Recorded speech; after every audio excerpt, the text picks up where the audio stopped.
Shalom, salam sejahtera, senang bisa berjumpa lagi dalam renungan hari ini. Mari kita berdoa terlebih dahulu. Ya Tuhan, kami mau membaca dan merenungkan firman-Mu. Pimpin dan sertai kami, sehingga kami dapat mendengar firman-Mu dengan baik, dan setelah itu kami dapat menerapkan dalam hidup kami. Dalam nama Yesus, kami sudah berdoa. Amin. Firman Tuhan dari Kisah Para Rasul 4 ayat 31. Dan ketika mereka sedang berdoa, goyanglah tempat mereka berkumpul itu. Dan mereka semua penuh dengan Roh Kudus, lalu mereka memberitakan firman Allah dengan berani. Tema renungan kita, gereja yang kuat dalam doa.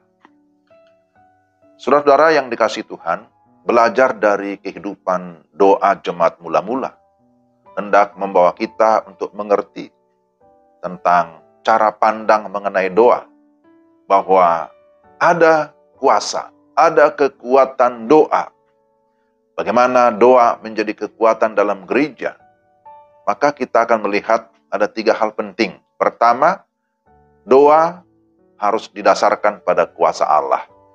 Konteks bagian firman Tuhan ini adalah pergumulan gereja Yerusalem setelah mendapatkan penjelasan dari Rasul Petrus dan Yohanes tentang adanya larangan dan ancaman para tokoh agama agar mereka tidak memberitakan Injil tentang Yesus Kristus dalam ayat 23. Sebagai bagian dari satu persekutuan gereja di Yerusalem, Petrus dan Yohanes menyampaikan persoalan yang mereka hadapi kepada jemaat untuk didoakan sungguh-sungguh.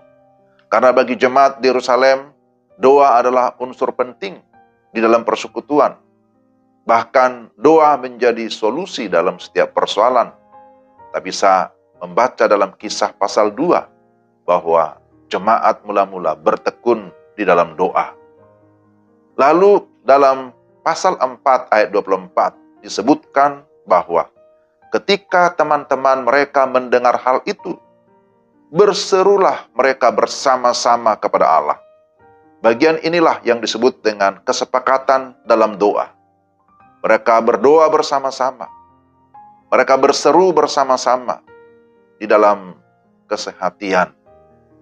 Saudara-saudara, doa yang mereka sampaikan dengan sebuah keyakinan bahwa ada kuasa Allah yang bekerja melalui setiap orang-orang percaya.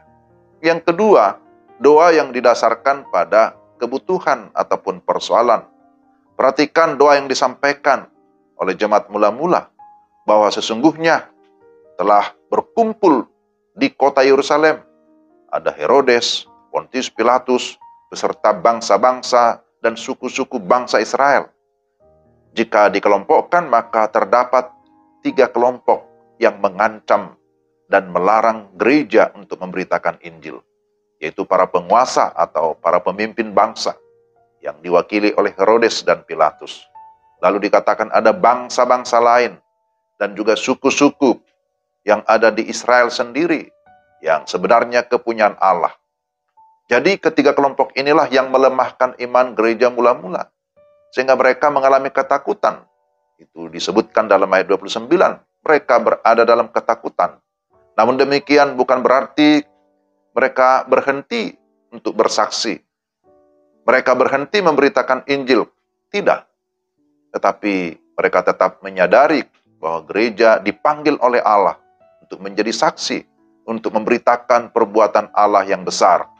Maka karena itulah mereka tetap berdoa.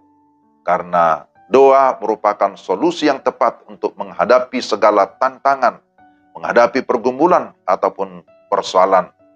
Karena kita yakin dalam doa, semua masalah, semua tantangan, semua persoalan akan dapat diselesaikan karena Tuhan Allah turut bekerja. Yang ketiga, doa didasarkan pada iman. Iman harus menjadi dasar dalam setiap doa yang disampaikan kepada Allah.